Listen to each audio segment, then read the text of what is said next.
We're going deep into the book of Genesis, chapter 30. It's the story of Jacob, his wives, and their, let's just say, unique approach to family planning. Yeah, it really gives you a fascinating look into a world where your place in society, your inheritance, all of that was tied to how many kids you had, especially sons. And in this story, there are so many characters all trying to get ahead. You've got Jacob stuck between two wives who are, well, not exactly BFFs. Yeah, the tension between Leah and Rachel, it's like you can feel it even now. I mean, Rachel can't have children at first, while Leah seems to have no problem just popping out babies left and right. You can imagine how that played out, especially in a society that puts so much emphasis on fertility. Oh, totally. Yeah. It's like an ancient soap opera with incredibly high stakes. And it gets even crazier when Rachel, desperate to have a child, offers her maidservant Bilhah to Jacob as a kind of like surrogate.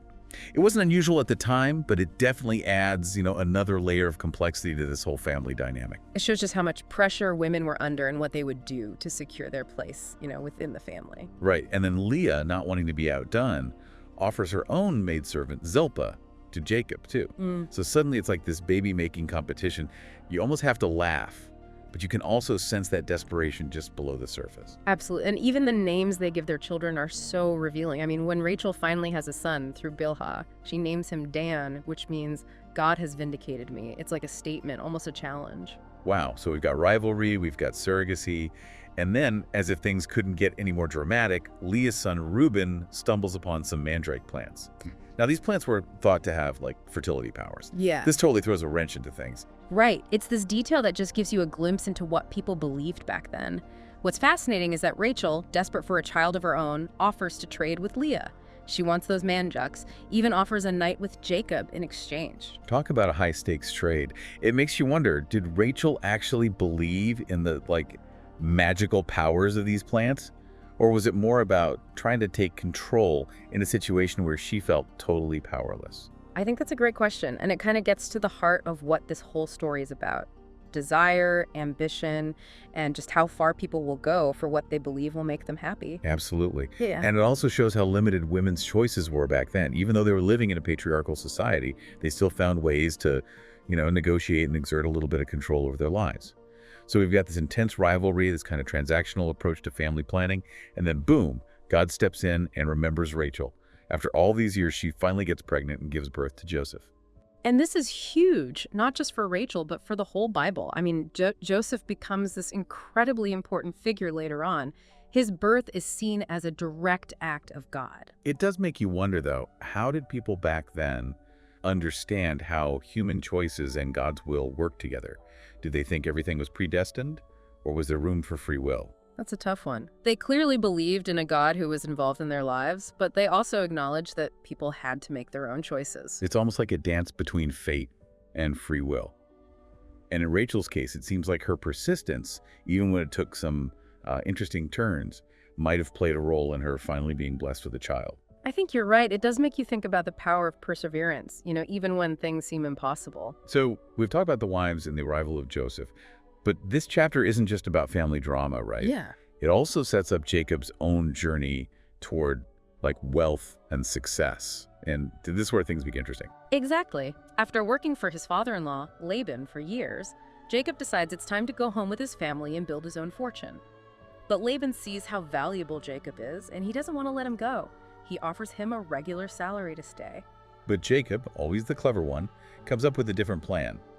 Instead of a paycheck, he wants all the speckled and spotted sheep and goats as payment. And Laban, thinking this is no big deal, agrees. I mean, how many speckled or spotted animals could there be, right? Little does he know. Yeah. Jacob's got a trick up his sleeve. Yeah. This is where we start to see just how smart he is, his understanding of nature, and maybe even a little bit of what we might call ancient genetic engineering. Fascinating, right? It shows how people, even back then, observed patterns in nature and figured out ways to use them to their advantage, even without our modern understanding of genetics. Okay, so spill the beans. How did Jacob actually manage to get more speckled and spotted animals in his flocks? Well, the story says he took branches from trees like poplar and almond trees. He peeled the bark to make white stripes and then put these branches in the water troughs where the animals would drink, especially when they were, mating. Wait, so he was basically messing with what the animals saw during breeding season. And that led to more speckled and spotted offspring. That's what the story seems to say. It's this crazy mix of observation, creativity, and maybe a bit of superstition. Like he's running a science experiment, but with a dash of ancient magic thrown in. Aha, exactly. And whether it was purely scientific or maybe a bit of both, it worked. Jacob's flock started having tons of speckled and spotted babies, while Laban stayed pretty much the same. So in a way, Jacob used his knowledge and his willingness to take risks, to turn what seemed like a bad situation into a huge win. Yeah, it shows you how powerful observation and adaptability can be, thinking outside the box. It really shows you how important, perspective is. Laban thought these speckled and spotted animals were basically worthless, but Jacob saw them as his chance to get ahead. Totally. It's a perfect example of how just changing the way you look at something can open up all sorts of possibilities. One person's trash is another person's treasure, right? Exactly. And speaking as opportunities, this story really highlights the power dynamics between men and women in ancient societies. Oh, absolutely. Even though Leah and Rachel were stuck in a system that didn't give them many choices, they still found ways to negotiate and strategize to get what they wanted. They were definitely strong women, each trying to navigate this complicated family situation and societal expectations, in their own way. And their rivalry, even though it was intense, also shows something really human. That desire for validation, for love, for a sense of belonging. Their stories are fascinating, even apart from Jacob's. They give us a glimpse into what life was like for women in ancient Israel and all the challenges they faced. It's like watching a play with all these layers of intrigue, the power struggles, the subtle manipulations, and then all these underlying emotions driving everything. And those emotions, that's something we can still relate to today, thousands of years later.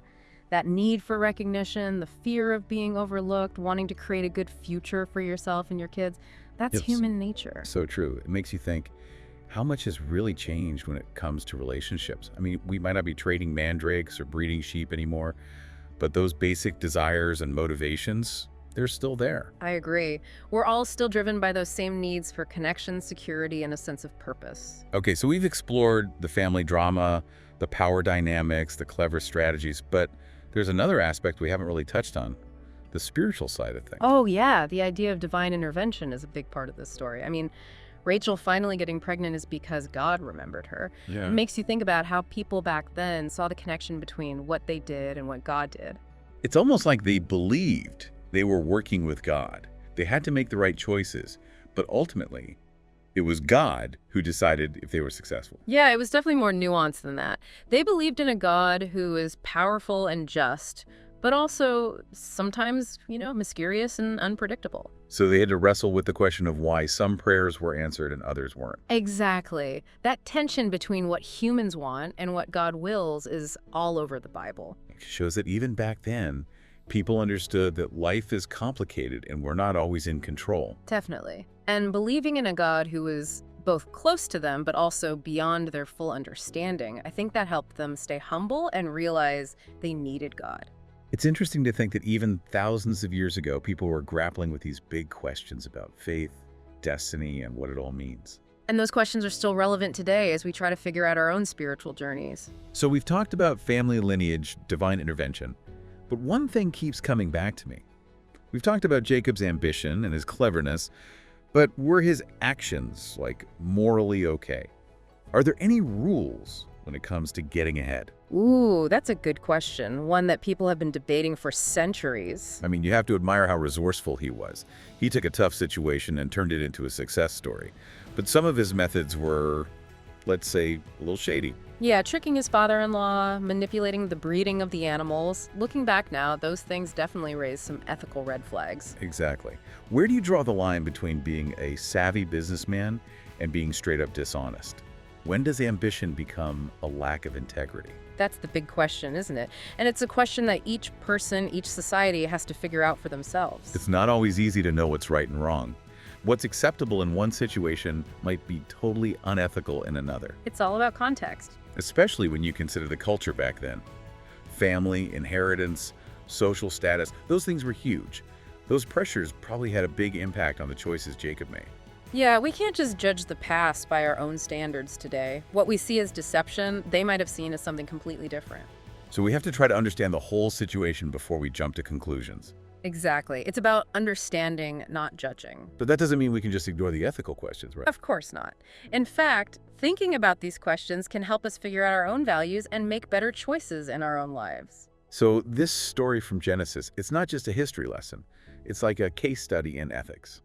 Exactly. It makes us think about the consequences of our actions, how far we should go to achieve our goals, and how important it is to have a strong moral compass. And maybe that's the most important lesson this ancient story has to teach us. It reminds us that real success isn't just about money or status. It's about living a life of integrity, compassion, and respect for others. And even beyond the ethics of Jacob's actions, there's the impact those actions had on the people around him. Yeah, our actions always have consequences. We have to think about how our choices affect others, especially those we care about the most. Jacob's rivalry with Laban and all his scheming must have created so much tension in the family. I'm sure it did. And those strained relationships probably had consequences for everyone, not just Jacob and Laban, but their wives and children too. It's like a reminder that our actions have ripple effects. They could reach far beyond us and impact the lives of the people we love and the communities we live in. We're all connected, and we have to keep that in mind when we're making decisions. So this story from Genesis isn't just about one man's ambition or even ethics. It's about how we're all connected and how important it is to think about the well-being of others, not just ourselves. Beautifully said. It's a reminder to be not just clever and determined, but also empathetic and compassionate. Okay, so we've talked about the ethics of what Jacob did and how it affected other people. But there's something else that we haven't really gotten into. We've talked about the things that happened to Jacob. But what about Jacob himself? What about his personality, his motivations? What kind of person was he deep down? Now that's where things get really interesting. Trying to understand what's going on inside someone's heart. Right. We know Jacob was ambitious, clever, resourceful. But what was driving him? What did he really want? What was he afraid of? Those are the big questions, and the text doesn't always tell us directly. We have to look at what he did, what he said, the choices he made, and try to figure it out. Like we're detectives, trying to piece together clues. Exactly. It's like a puzzle, but about a person. Okay, so what clues do we have about Jacob's inner world? Well, one thing that stands out is how much he wanted to be loved and to belong. He was a twin, but his relationship with his brother Esau was a mess. Always fighting, always competing. And he even tricked Esau out of his birthright, which ended up pushing them even further apart. That must have really messed him up. It probably did. That experience of betrayal and loss probably had a big impact on how he saw relationships and how he dealt with the world. So maybe he developed some insecurities, Yeah. like a fear of being abandoned or betrayed again. It makes sense, right? Maybe that anxiety is what fueled his ambition. He needed to prove himself, to be successful, to feel safe. So he was trying to make up for feeling like he wasn't good enough, like he wasn't loved for who he really was. Wow, that's deep. And it makes Jacob's story so much more relatable, don't you think? Definitely. It shows us that even the most ambitious people, the ones who seem to have it all figured out, they often have their own struggles and insecurities that we don't see. It's a good reminder to be kind to people because you never know what they're going through. So Jacob's story isn't just about the things he did. It's about how he changed and grew as a person, trying to overcome his past, heal his emotional wounds, and find some peace. I like that. That journey of self-discovery, that's something we can all relate to. It reminds us that real success isn't just about achieving goals. It's about finding peace within ourselves, accepting ourselves, and having loving relationships. And that message is timeless. It's true for everyone, no matter who they are or where they come from. We've talked about his ambition, his insecurities, his need for love. But there's another piece of the puzzle. His relationship with God. Yes, that's a tricky one. It pops up throughout the story, God blessing him, that wrestling match with the angel, those moments of prayer. But it's always presented in a way that's kind of mysterious and open to interpretation. It makes you think about it on a deeper level. It makes you question faith, doubt, what God is really like. So it's not just a simple story about being a good religious person. Oh no, not at all. Jacob's relationship with God is complicated. It changes over time, and it's definitely full of struggles. He doubts, he questions God's plan, he even tries to make deals with God. It sounds like a real relationship, with its ups and downs, moments of closeness and moments of distance. That's why it resonates with so many people. We've all felt that need to connect with something bigger than ourselves. We've all had doubts. We've all tried to figure out what we believe. It sounds like Jacob's story is more than just his own personal journey. It's about what it means to be human and search for something to believe in. I think you're right. The path to faith isn't always a straight line. There are detours, roadblocks, times when you question everything. But it's those challenges that help us grow, understand ourselves better, and deepen our relationship with God. It's the journey that makes us who we are and leads us to a place of wisdom, compassion, and peace. It's amazing how this story from so long ago can still be so relevant. Ambition, family, faith, trying to figure out what life is all about. It's no wonder people still find it so interesting, even after all these years. Yeah, that's the power of stories, right? They help us understand what it means to be human. And speaking of understanding, this whole thing about Jacob and his sheep, it really makes me curious. It's like a mix of ancient knowledge and, well, early science. Do we know how common this kind of thing was back then? I mean, did other ancient cultures have these kinds of practices? That's a really interesting question. It takes us into the history of how people have interacted with plants and animals over time. We don't have all the answers, but there is evidence that people in different parts of the ancient world had a pretty sophisticated understanding of how plants and animals work, more than we might give them credit for. So they were paying attention, figuring out patterns, and then trying to use those patterns to their advantage. Exactly. They may not have had labs and fancy equipment, but they were observant and practical. It makes you think, maybe there's something we can learn from them, like a connection to nature that we've lost in our modern world. I think that's a really valid point. There's definitely something to be said for that kind of close observation, working with nature instead of trying to control it. It's like innovation doesn't always have to be about technology. Sometimes the best solutions are the simplest ones, the ones that come from understanding how nature works. And you see that happening more and more today, right? Sustainable agriculture, permaculture, people are rediscovering those ancient practices. Yeah, it's like we're coming full circle, using old wisdom along with new knowledge. And maybe that's one of the most important things we can take away from this story. It's not just about Jacob and his family. It's about remembering that connection to the natural world, paying attention to its patterns, and learning from it. It's like a reminder that real success isn't just about money and stuff. It's about living in a way that's good for us and good for the planet, so that everyone can thrive now and in the future. Well said. Well, I think that about wraps up our deep dive for today. Yeah, it's been a fascinating conversation. It really has. And, before we go, I want to leave our listeners with one last thought. We've looked at this story from so many different angles: the history, the culture, the psychology, the spiritual side of things. But at its core, it's a story about what it means to be human. It's about our potential for good and bad, for love and greed, for making mistakes and learning from them. It's about the choices we make every day and how those choices shape our lives and the lives of the people around us. So as you go about your day, I want you to think about this. What choices are you making? What story are you telling with your life? And how will that story impact the world, both now and in the future? Thanks for joining us on this deep dive, and we'll see you next time.